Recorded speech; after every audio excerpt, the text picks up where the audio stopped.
अब खबर है मध्य प्रदेश की राजधानी भोपाल से, जहां एक बार फिर मस्जिद विवाद पर बवाल मच गया है। प्रशासन ने नियमों की अनदेखी का हवाला देते हुए वहां 100 साल से ज्यादा पुरानी बताई जा रही 2 मस्जिदों को हटाने का नोटिस जारी कर दिया, तो मुस्लिम पक्ष भड़क गया और साफ ऐलान कर दिया कि मस्जिद न हटाएंगे और ना ही हटने देंगे। देखिए ये ग्राउंड रिपोर्ट। अरे ऐसे कैसे हटेगा यार? किसी कीमत पर नहीं हटेगी। नहीं हटेगी। कैसे हट जाएगी? 100 साल पुरानी है, 100 साल से भी ज्यादा पुरानी है। मध्य प्रदेश की राजधानी भोपाल में एक बार फिर मस्जिद हटाने को लेकर विवाद गहरा गया है।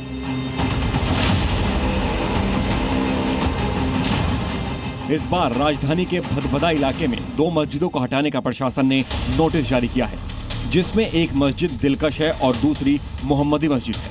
ये दोनों ही मस्जिदें 100 साल से ज्यादा पुरानी बताई जा रही हैं। जी मीडिया की टीम जब मस्जिद दिलकश पहुंची तो वहां मस्जिद का पुराना छोटा हिस्सा दिखा, जिसका दायरा समय के साथ बढ़ता चला गया।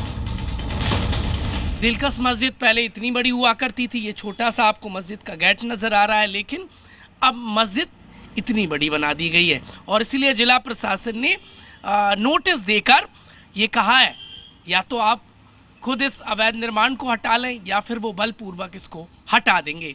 एकमात्र मस्जिद नहीं, ऐसी कई मस्जिदों को प्रशासन ने चिन्हित करके नोटिस दिए हैं।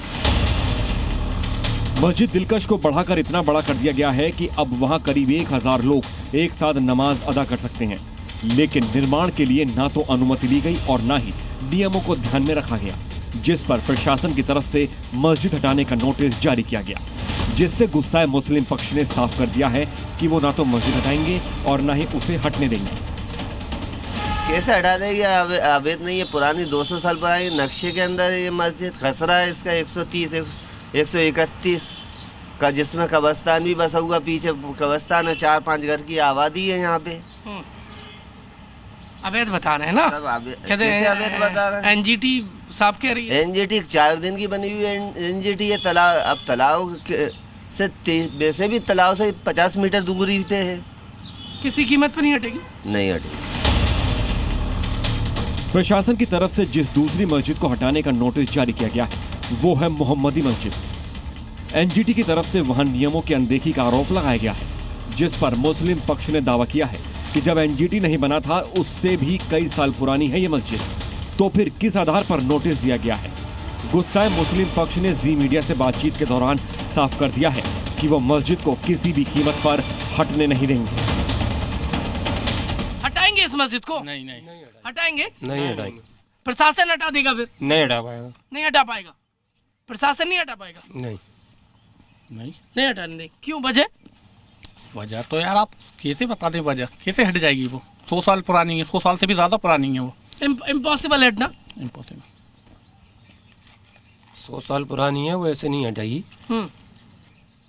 लड़ाई लड़ेंगे इसके लिए। बिल्कुल लड़ेंगे। 105 साल की उम्र है हमारी। आप क्या, अब इससे क्या दिक्कत है तो नोटिस दे रहे हैं? कौन दे रही है? प्रशासन दे रही है। उनको उन्हीं से पूछो जाके कि क्यों परेशानी। अब हमसे परेशानी थी, हमको भगा दिए सारे बच्चों को हमारे, सब मकान तोड़ डाले रात और दिन करके। अब हम कहाँ जाएं? अब हम तो मस्जिद में बैठे हैं। आपकी इबादत गाह है ना, बेचारे बच्चे को वो हाँ दिख रहा है। वो वहाँ से आते हैं बेचारे 2-4 घर के। वो भी हटेगा? अरे ऐसे कैसे हटेगा यार?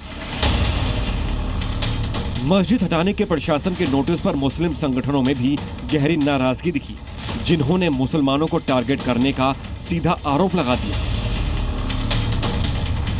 इसके दस्तावेज मौजूद है, उसके बावजूद भी जो है प्रशासन ने इसको हटाने का नोटिस दिया है, तो ये तो सरासर जुल्म है, नाइंसाफी वाली बात है। आप वैध अवैध की आप बात कर रहे हैं तो आप पूरे शहर का आप एक डाटा निकलवा लीजिए कि क्या वैध है और क्या अवैध है। उसी इलाके में आप जाएंगे तो आपको बहुत सारी और भी जो धार्मिक स्थल हैं वहाँ पे आपको मौजूद पाए जाएंगे, लेकिन सिर्फ मस्जिदों को हटाने की बात करना ये सरासर नाइंसाफी है और हम इसका विरोध कर रहे हैं। भोपाल में मस्जिद विवाद का ये कोई पहला मामला नहीं है जिस पर बवाल हुआ हो, लेकिन इस बार मस्जिदों के 100 साल से ज्यादा पुराने होने की बात पर मुस्लिम पक्ष बेहद भड़का हुआ है। मुसलमानों को टारगेट करने का आरोप लगा रहा है, कानूनी लड़ाई लड़ने का दावा कर रहा है और इसके साथ ही भाईजान ने ये ऐलान भी कर दिया है कि मस्जिदों को न हटाएंगे और न हटने देंगे। भोपाल से जी मीडिया के लिए प्रमोद शर्मा की रिपोर्ट। और आइए अब बात करते हैं उस गहरी साजिश की जो भारत की जड़ों को काटने के लिए रची जा रही है। योगी फोर्स ने बहुत बड़ी साजिश का खुलासा किया। इस वक्त मेरे पीछे जो आप तस्वीरें देख रहे हैं इनको जरा देखिए।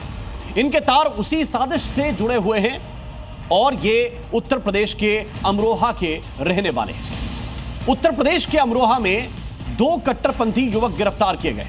ये तस्वीर के जरिए इस वक्त मैं आपको दिखाने की कोशिश कर रहा हूं। ये वो दोनों युवक हैं जो गिरफ्तार हुए। एटीएस की गिरफ्त में है इस वक्त अजमल अली और उसामा माज, ये दोनों का नाम है। देश विरोधी गतिविधियों के चलते इनकी गिरफ्तारी हुई। ये जो है रिवाइविंग इस्लाम नाम के सोशल मीडिया ग्रुप से जुड़े हुए थे। ग्रुप में इस्लामी कट्टरपंथी विचारधारा फैलाई जा रही थी। इस ग्रुप में 400 पाकिस्तानी मेंबर और 3 एडमिन थे। ग्रुप में चुनी हुई सरकार गिराने की बातें होती थी। भारत में शरिया कानून लागू करने की वकालत की जाती थी। गैर मुस्लिमों के प्रति नफरती बातें इस ग्रुप में की जा रही थी। जी न्यूज़।